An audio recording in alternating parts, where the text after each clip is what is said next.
Hello viewers, welcome back to tasty bud kitchen.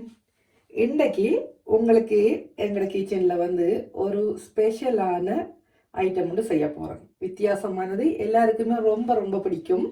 அதாவது இறால் குழம்பு. நான் உங்களுக்கு இந்த சேனல் ஸ்டார்ட் பண்ணி முதலாவது வீடியோவில் இறால் பால் பொரியல் செஞ்சு காட்டியிருந்தேன். நான் இன்றைக்கு நான் உங்களுக்கு இறாலில் குழம்பு செஞ்சு காட்ட போகிறேன். வாங்க, இப்ப நான் உங்களுக்கு அதுக்கு என்னென்ன பொருட்கள் எல்லாம் தேவைன்னு சொல்லி காட்டுறேன்.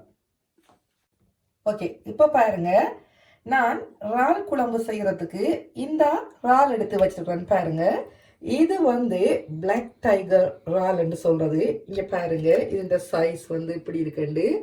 இது 6 இறால் சேர்ந்து 1 கிலோ வந்திருக்கு. பிளாக் டைகர் கிங் ப்ரான் என்று சொல்லுவாங்க. இதுக்கு மிஞ்சி இதை விட பெரிய சைஸ் இந்த பிளாக் டைகர் இறாலில் இல்லை. அப்படி மிஞ்சி பெருசா இருந்தா அது இறாலா இருக்காது, அது லாப்ஸ்டரா தான் இருக்கும். இப்ப இந்த 6 இறாலும் நான் சுத்தம் பண்ணி எடுத்து வச்சிருக்கிறேன். பாருங்க, இந்த இறால் 6ம் சேர்ந்து 1 கிலோ. இப்ப இதைத்தான் நான் உங்களுக்கு குழம்பு செய்து காட்ட போறேன். பாருங்க, இதுல இறால் இருக்கு. இதுல இது 1 கிலோ இறால். இதுல 350 கிராம் வெங்காயம் நான் வெட்டி வச்சிருக்கிறேன். பாருங்க, எப்படி நான் ஸ்லைஸா வெட்டி இருக்கிறேன். இந்த மாதிரி சைஸுக்கு நான் வெட்டி இருக்கிறேன். வெங்காயம் 350 கிராம். இதுல 2 மீடியம் சைஸ் தக்காளி, அதாவது பெருசும் போடலாம், மீடியம் இப்படி சின்ன சின்ன வெட்டி இருக்கிறேன். இந்த மாதிரி தக்காளி. இதுல வெந்தயம் நான் 2 டீஸ்பூனுக்கு கொஞ்சம் குறைய 1.5 டீஸ்பூன் அளவுக்கு எடுத்து இப்படி சுடு தண்ணியில போட்டு நான் கொஞ்சம் ஊற விட்டுருக்கிறேன். இதுல பாருங்க, ஒரு பச்சை மிளகாய் தான் எடுத்திருக்கிறேன். உங்களுக்கு உரைப்பு தேவைன்னு சொன்னா நீங்க மேலதிகமா போடலாம். இது இறக்கக்குள்ள நாங்க ஒரு ஃபிளேவருக்கு போடுறது. எங்கட வீட்டை உரைப்பு கொஞ்சம் கூடுதலா ஒத்துக்கொள்ளாது, பிடிக்காதண்டில ஒத்துக்கொள்ளாது. அதுக்காகத்தான் நான் குறைச்சி எடுக்கிறேன் நான் உரைப்பு. இந்த மாதிரி நீங்களும் கிரீன் சில்லி தேவையான அளவுக்கு எடுத்துக்கொள்ளுங்க. இறக்கக்குள்ள தான் நாங்க போடுறது. இது தேங்காய் பால், நல்ல திக்கான தேங்காய் பால் 1/2 கப் நான் கரைச்சி வச்சிருக்கிறேன். எடுத்து நீங்களும் இதே மாதிரி 1/2 கப் வச்சுக்கொள்ளுங்க, பிரச்சனை இல்லை. இது 3 டேபிள் ஸ்பூன் பழப்புளி, புளியம்பழம், டேமரின் பேஸ்ட் இருக்குது. கொஞ்சம் புளி நிறைய இருக்கணும். ஏன்னா இது இறால் பெரிய இறாலா இருக்கிறதால கொஞ்சம் நிறையவே புளியை நீங்க போட்டுக்கொள்ளுங்க. இதுல பாருங்க, 15 இந்த அளவுக்கு வெள்ளை பூண்டு இருக்குது. 15 பூண்டு எடுத்து வச்சிருக்கிறேன். நான் இதை நல்லா இடிச்சுத்தான் இதுக்குள்ள போட போறேன், பேஸ்ட் ஆக்கி போடுறது இல்லை. அதே நேரம் கார்லிக் மட்டும்தான் நான் யூஸ் பண்றேன். ஜிஞ்சர் நான் இந்த கறிக்கு பாவிக்கிறது இல்லை. ஏண்டா பொரியலுக்கு அப்படி என்று சொன்னா இஞ்சி நான் பாவிப்பேன். குழம்புக்கு இஞ்சியை போடும் பொழுது இந்த மிளகாத்தூளோட இந்த இஞ்சி சேரும் பொழுது இந்த இறால் ஃபிளேவர் இல்லாம போகுது. அதுக்காக நான் இஞ்சியை ஸ்கிப் பண்ணிட்டேன். உங்களுக்கு இஞ்சி போடணும்னா நீங்க போட்டுக்கொள்ளலாம். இதுல பாருங்க, கறிவேப்பிலை இருக்குது. இந்த மாதிரி நான் எடுத்து வச்சிருக்கிறேன். இதுல மிளகாத்தூள் இருக்குது, ஸ்ரீலங்கன் மிளகாத்தூள். இது தேவையான அளவுக்கு நீங்க போட்டுக்கொள்ளுங்க, அது உங்களோட உரைப்புக்கு ஏற்ற மாதிரி. இதுல உப்பு இருக்குது சாதாரணமா, அதுவும் உங்களுக்கு தேவையான அளவு. அதே போல தாளிக்கிறதுக்கு தேவையான அளவு எண்ணெயும், மஞ்சள், அடுத்தது பெரிய சீரகம். இதெல்லாம் நார்மலா நாங்க எடுத்துக்கொள்றது தானே, அதனால நான் உங்களுக்கு காட்டுறதுக்காக வைக்கல. அது சாதாரணமா எல்லா கறிக்கும் நாங்க யூஸ் பண்ற மாதிரி நீங்க யூஸ் பண்ணிக்கொள்ளுங்க. ஓகே, இவ்வளவுதான் இந்த கறிக்கு தேவை. இப்ப வாங்க நாங்க செய்முறைக்குள்ள போவோம். ஓகே, இப்ப பாருங்க, நான் சட்டி அடுப்புல வச்சுட்டேன். அடுப்பு ஆன் பண்ணியிருக்கிறேன். மீடியம் ஹீட்ல நெருப்பு இருக்குது. இப்ப இதுல நான் இந்த எடுத்து வச்ச கறிவேப்பிலையில அரைவாசம் எடுத்து இதுக்குள்ள போடுவோம். ஏன் போடுறேன்னு சொன்னா, இந்த எண்ணெயை கொஞ்சம் ஃபிளேவர் பண்றதுக்கு. இதுல எண்ணெய் விட்டுருக்கிறேன். நான் 3 டேபிள் ஸ்பூன் ஒலிவ் ஆயில் விட்டுருக்கிறேன். நீங்க பார்த்து உங்களுக்கு தேவையான அளவு விட்டுக்கொள்ளுங்க. எண்ணெய்க்குள்ள இந்த கறிவேப்பிலை பொரிஞ்சு கொண்டிருக்கு, நல்லா பொரியட்டும். ஓகே, இப்ப இந்த கறிவேப்பிலை பொரிஞ்சிட்டு நான் என்ன செய்யறேன், இந்த இருக்கிற வெங்காயத்தை இதுக்குள்ள ஆட் பண்ணி நல்லா நாங்க பொரிய விடுவோம். இப்ப நல்ல கோல்டன் கலருக்கு இந்த வெங்காயம் பொரியும் வரைக்கும் நல்லா அப்படியே நீங்க வதக்கி எடுத்துக்கொள்ளுங்க. இப்ப நான் இதை இப்படி வதக்குறேன். உங்களுக்கு நல்லா வதங்கின அப்புறம் காட்டுறேன். இது வதங்கும் பொழுதே நீங்கள் தேவையான அளவு உப்பையும் இதோட போட்டுக்கொள்ளலாம். பிரச்சனை இல்லை. உப்பு போட்டிங்கன்னு சொன்னால் டக்கண்டு வெங்காயம் வதங்கிடும். ஸோ நான் இப்போ உப்பையும் இதோட சேர்த்துக்கொள்கிறேன். நல்லா வெங்காயம் பொரிஞ்சு கோல்டன் கலருக்கு வரட்டும். நான் உங்களுக்கு காட்டுறேன்.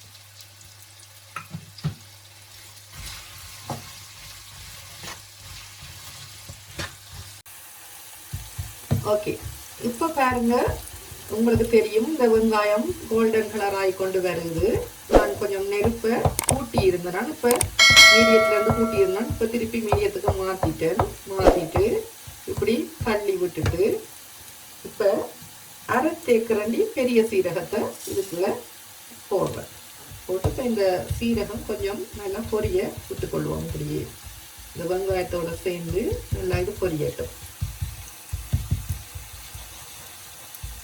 பாருங்க, இப்போ வந்து சீரகம் பொரிஞ்சு கொண்டிருக்குது.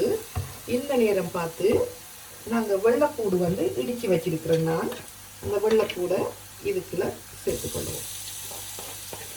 சேர்த்து நல்லா இந்த வெங்காயம் வெள்ளைப்பூடு பெரிய சீரகம் எல்லாம் பொரியும் வரைக்கும் மிக்ஸ் பண்ணி பொரிச்சிடுங்க. நான் இப்போ எல்லாம் பொரிஞ்சதுக்கு அப்புறம் திருப்பி காட்டுறேன் உங்களுக்கு. ஓகே, இப்போ வெங்காயம் எல்லாம் பொரிஞ்சிட்டு வெள்ளைப்பூடும் பொரிஞ்சு வந்து கொண்டிருக்குது. இந்த நேரம் பார்த்து நாங்கள் தக்காளியை இதோட சேர்த்துக்கொள்வோம். தக்காளி சேர்த்து நல்லா தக்காளியோட சேர்ந்து நல்லா மசிஞ்சு வர வேணும். பொரிஞ்சு நல்லா அவிஞ்சு ஒரு பேஸ்ட் மாதிரி வர வேணும். அது வரைக்கும் இந்த தக்காளி இந்த வெங்காயத்தோட இப்படியே நாங்கள் மிக்ஸ் பண்ணி கொண்டு இருக்க வேணும். மீடியம் ஹீட்டில் தான் அடுப்பை வச்சு கொள்ளுங்க. ஃபுல்லாக ஹை ஹீட்டில் வச்சிங்கன்னா வெங்காயம் எரிஞ்சிடும். அதுக்காக அதை மீடியத்தில் வச்சுக்கொள்வது. தக்காளி சூடுபட தானாகவே அவிஞ்சு வந்துடும். இந்த நேரம் பார்த்து மஞ்சள் தூள் நீங்கள் தேவையான அளவு இதுக்குள்ள போட்டுக்கொள்ளுங்க.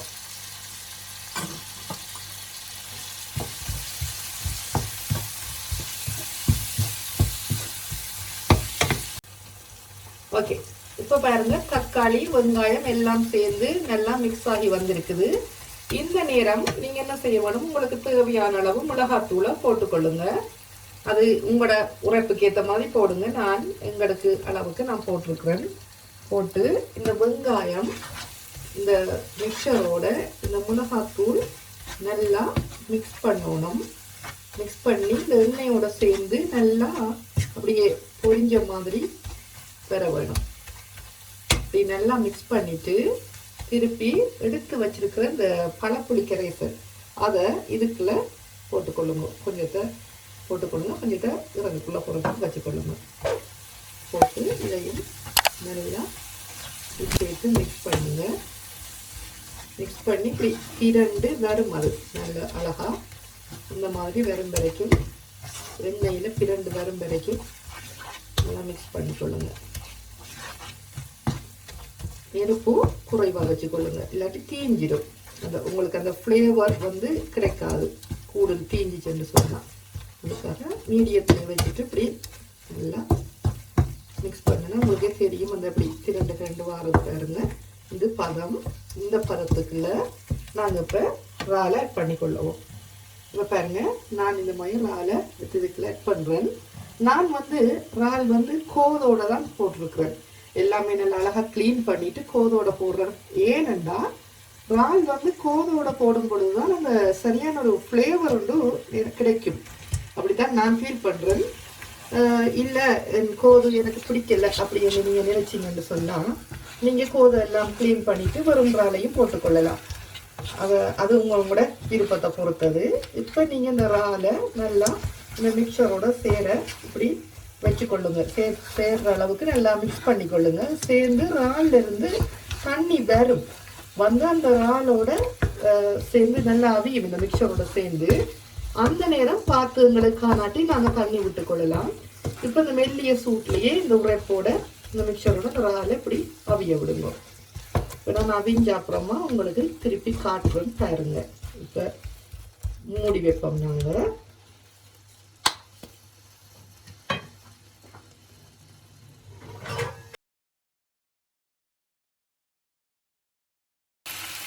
ஓகே, இப்போ பாருங்க ஒரு 3 நிமிஷமாக நான் வந்து இப்படி மூடி வச்சிருந்தேன்னா இந்த இறால் வந்து அமைஞ்சு கொண்டு வருது. இப்போ இந்த நேரத்தில் நாங்கள் என்ன செய்யணும், இந்த மாதிரி ஊற வச்சிருந்த வெந்தயத்தை எடுத்து இந்த இருக்குது இதில் தூவி விட வேணும்.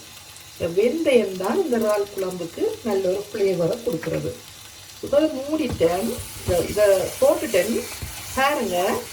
இப்போ இது கொஞ்சமாக தண்ணி விடுவோம்ண்டே பார்க்கணும். ஏன்னா அந்த இறால் வந்து கொஞ்சம் பெருசு வேணே, கொஞ்சம் அவிய வேணும். அதுக்காக இப்போ இந்த வெந்தயம் கொஞ்சம் இந்த எண்ணெயோட சேர்ந்து இந்த மிக்சரோட சேர்ந்து கொஞ்சம் பொரிஞ்ச மாதிரி வரட்டும். அது வரைக்கும் கொஞ்சம் மிக்ஸ் பண்ணிவிட்டு, ஏன்னா வெந்தயத்தை இடையில போடுறது, வெந்தயம் கூட பொரிஞ்சிட்டு சொன்னால் கசக்க வலிக்கிடும். அப்படி கசக்காமல் இருக்க வேணும்ன்றதுக்காக தான் இப்படி இடையில போடுறது. அந்த ஃப்ளேவர் எங்களுக்கு வரணும், ஆனால் கசக்கக்கூடாது. பாருங்க, இப்போ நான் என்ன செய்ய போகிறேன், ஒரு 1/4 கப் அளவுக்கு கொஞ்சம் தண்ணி விட்டு இந்த இறாலை கொஞ்சம் அவிய விடுவோம். இப்படி விட்டுட்டு நல்லா எல்லாத்தையும் கலந்து விடுவோம். அப்போ தான் அந்த இறால் வந்து நல்லா அவியும். கொஞ்சம் பெரிய இறால்ன்றதால கொஞ்சம் அவிய டைம் எடுக்குது. சின்ன இறால்னா டக்குன்னு அவிஞ்சிடும். அதனால் இப்படி போட்டுட்டு இந்த இப்படி சிவப்பு கலருக்கு இந்த கோதெல்லாம் வர வேணும். இப்படி வந்தால் தான் அதை அவிஞ்சிட்டு அர்த்தம். இப்போ நாங்கள் மூடி விடுவோம். இப்போ என்னண்டா இதில் வந்து நான் வடிவாக பார்த்து கொண்டு இருக்கிறேன். எல்லாருமே நல்லா வீடியோ எல்லாம் பார்க்குறீங்க, எல்லாம் செய்கிறீங்க, லைக் பண்ணுறீங்க, கமெண்ட் பண்ணுறீங்க, எல்லாம் செய்கிறீங்க, பிரச்சனை இல்லை. ஆனால் சப்ஸ்கிரைப் மட்டும் கொஞ்சம் கூறுறது கஷ்டமாக இருக்குது. அது வந்து நிச்சயமாக எனக்கு தெரியும், நீங்கள் மறந்து தான் போகிறீங்கண்டு. ஏன்னா சப்ஸ்கிரைப் பண்ணக்கூடாதுன்னு நினச்சி நீங்கள் பார்க்கல, மறந்து போகிறீங்கன்னு நான் நினைக்கிறேன். அதால் தயவு செய்து மறக்காதீங்க, டேஸ்டி பட் சேனலை சப்ஸ்கிரைப் பண்ணுங்கள். Please subscribe. ஏன்னு சொன்னால் நீங்கள் சப்ஸ்கிரைப் பண்ணினீங்கன்னா தான் எனக்கு வந்து நீங்கள் எங்களை சேனலை ஆதரிக்கீங்க என்று சொல்லி நான் அதை நினைச்சு கொண்டு அது எனக்கு ஒரு என்கரேஜ்மெண்ட்டாக இருக்கும். இந்த சேனலை நான் திருப்பியும் இன்னும் அதிகமாக செய்ய வேணும், இன்னும் கூட்டி கொண்டு போக வேணும் அப்படின்ற மாதிரி. இப்போ நிறைய சப்ஸ்கிரைபர் பெறாமல் லைக் மட்டும் ஷேர் மட்டும் வந்து கமெண்ட்ஸும் வந்து கொண்டிருக்கும்போது ஏன் சப்ஸ்கிரைப் பண்ணலைன்னு எனக்கே ஒரு மாதிரி இருக்குது. அதால் தயவு செய்து மறக்காமல் டேஸ்டி பட் சேனலை சப்ஸ்கிரைப் பண்ணுங்கள், லைக் பண்ணுங்கள், ஷேர் பண்ணுங்கள். உங்களோட ஃப்ரெண்ட்ஸுக்கு எல்லாம் ஷேர் பண்ணிவிட்டு கமெண்ட்ஸ் பண்ணுங்கள். மற்ற இந்த கறி எப்படி இருந்துச்சு என்று சொல்லி நீங்கள் சொல்லுங்கள். இப்போ வேறு ஏதாச்சும் ஒரு இன்ஃபர்மேஷன் உங்களுக்கு இந்த இறால், இப்போ நான் சொன்னேன் இந்த இறால் இதுதான் கடைசி சைஸ் உண்டு, இல்லை இதை விட பெரிய சைஸ் இருக்குது அப்படின்னா ஓகே, நீங்கள் அதை கமெண்ட்ஸில் எனக்கு சொல்லுங்கள். எனக்கு அது தெரிய வந்தால் நான் சந்தோஷப்படுவேன். மற்றது உங்களுக்கு எதுக்கு சந்தேகங்கள் இருந்தாலும் கமெண்ட்ஸில் கேளுங்க. நான் உடனே உங்களுக்கு பதில் தரத்துக்கு அவைலபிளாக தான் இருக்கிறேன். ஸோ இப்போ நாங்கள் இதை மூடி வைப்போம். மூடி ஒரு 2-3 நிமிஷத்துக்கு பிறகு திறந்து காட்டுறேன் உங்களுக்கு. ஓகே, இப்போ 3 நிமிஷம் ஆகிட்டு நான் திறந்து பார்க்குறேன். பாருங்க, இப்படி பாருங்க, நல்லா இங்கே பாருங்க, அழகா அவிஞ்சிட்டு வடிவாக தெரியுது. இப்போ நாங்கள் பால் விட வேணும். இந்த டைமில் தான் நல்லா பாலை வீட்டில் விட வேணும். பாருங்க, இது வந்து நான் பவுடர் தேங்காய் பால் தான் எடுத்து வச்சிருக்கிறேன். இந்த அதில் கொஞ்சம் பெருசாக ஃப்ளேவர் குறைவாக இருக்குன்றதால ஒரு 1/2 தேக்கரண்டிக்கு கொஞ்சம் குறைவாக அப்படி சீனி இதை சேர்த்துக்கொள்வோம். இதில் சேர்த்து இதை நல்லா கலந்து கொள்ள வேணும். இந்த பாலை நல்லா கலந்துட்டு இப்போ நாங்கள் இந்த பால் எடுத்து கறிக்குள்ள விட்டுக்கொள்வோம். விட்டு மிக்ஸ் பண்ணுவோம்.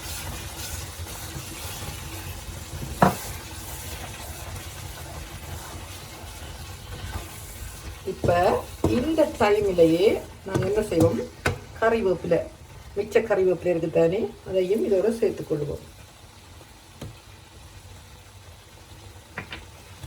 சேர்த்து நல்லா மிக்ஸ் பண்ணுவோம்.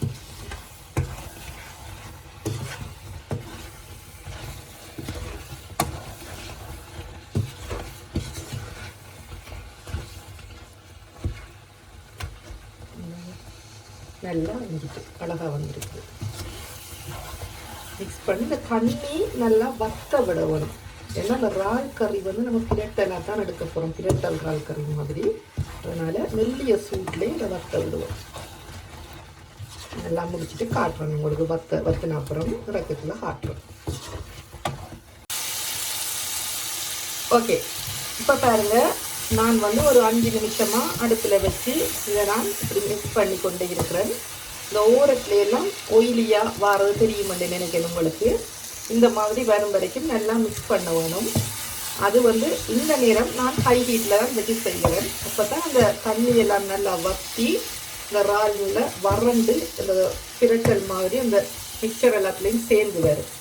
இப்போ நாங்கள் இந்த பச்சை மிளகாயை இதுக்குள்ள இறக்க போகிறோம் தானே போட்டுட்டு நான் கொஞ்சமாக மிளகு தூள் லைட்டாக போடுறேன். இது உங்களுக்கு விருப்பமெண்டா போடுங்க. நான் லைட்டாக போட்டு கொடுக்குறது ஒரு ஃப்ளேவருக்காக. விருப்பமெண்டா போடுங்க, விருப்பம் இல்லாட்டி போட தேவையில்லை, பிரச்சனை இல்லை. இப்போ நான் வந்து பால் விட்டதுக்கு பிறகு நான் மிச்ச புளியம்பழத்தையும் இதோட சேர்த்துக்கொண்டேன். நான் அதே மாதிரி நீங்களும் சேர்த்துக்கொள்ளுங்க. இப்போ இந்த மிளகாய் எல்லாம் நல்லா சேர்ந்தோன்னே பார்த்தீங்கன்னா தெரியும் உங்களுக்கு, இந்த கீழே வந்து தண்ணி மாதிரி இருக்காது, கறி மாதிரி இருக்காது. இறால் கறி வந்து பிரட்டல் கறி. இப்போ தண்ணி மாதிரி நாங்கள் வைக்கிற கறி இருக்குது, அது வேற. இது வந்து இறால் பிரட்டல் கறி. கீழே தண்ணி இருக்கக்கூடாது. அந்த குழம்பெல்லாம் சேர்ந்து பற்றோடும். இந்த இறாலோட சேர்ந்தாத்தான் உங்களுக்கு நல்ல ஃப்ளேவரும் வரும். இந்த அரோமாவோட நல்லா சாப்பிட்றதுக்கு டேஸ்டாகவும் இருக்கும். மற்றது நல்லா இருக்கும். அது ட்ரையாக இருந்தால் தான். கூட தண்ணி மாதிரி இருந்தால் அது வேற ஒரு டேஸ்ட் வந்து வரும். உங்களுக்கு தெரியும், எனக்கு இந்த இறாலை பார்க்கும் பொழுதே தெரியும் இப்படி இருக்குங்க. நல்லா பாருங்க, இந்த மாதிரி தலையெல்லாம் உடைஞ்சிட்டு, அது உடைஞ்சாலும் பிரச்சனை இல்லை, அதோட ஃப்ளேவர்லாம் அதோட சேரும்.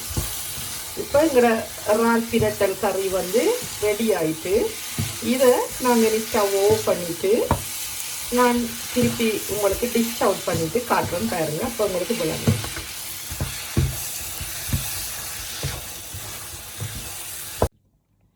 ஓகே, இப்போ பாருங்க, எங்களோட இறால் பிரட்டல் குழம்பு ரெடி ஆயிட்டுது. அழகா வந்திருக்குது. லுக்ஸும் வந்து ரொம்ப டேஸ்டியா இருக்குது. பார்த்தீங்கன்னா உங்களுக்கு தெரியும், நல்ல க்ளோஸ்அப்ல காட்டுறேன்னு பாருங்க. இது வந்து வெள்ளை புட்டுக்கு, வெள்ளை சோறுக்கு எல்லாம் நல்ல அழகா இருக்கும். பிரட்டி சாப்பிட்றதுக்கு ரொம்ப டேஸ்டியா இருக்கும்.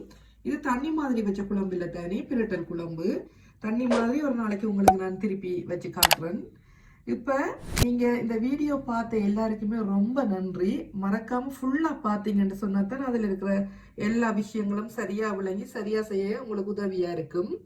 நீங்கள் ஃபுல்லாக வீடியோ பார்த்துட்டு செஞ்சுட்டு எனக்கு கமெண்ட்ஸில் சொல்லுங்கள் எப்படி வந்துச்சுதுன்னு சொல்லி. வீடியோ பார்த்த எல்லாருக்குமே ரொம்ப ரொம்ப ரொம்ப நன்றி. திரும்பவுமாய் நான் உங்களை ஒரு புதிய டிஷ்ஷோட சந்திக்கிறேன். அது வரைக்கும் மறக்காதீங்க, டேஸ்டி பட் சேனலை லைக் பண்ணுங்க, ஷேர் பண்ணுங்க, சப்ஸ்கிரைப் பண்ணுங்க. பக்கத்தில் இருக்கிற பெல் ஐக்கானை ப்ரெஸ் பண்ணுங்க. அப்போதான் நான் போகிற வீடியோக்கள் உங்களுக்கு உடனே வரக்கூடிய மாதிரி இருக்கும். எனிவே, திரும்பவுமா ஒரு புதிய டிஷ்ஷோட உங்களை சந்திக்கும் வரை டேஸ்டி பட்டின் அன்பு வணக்கங்கள். நன்றி.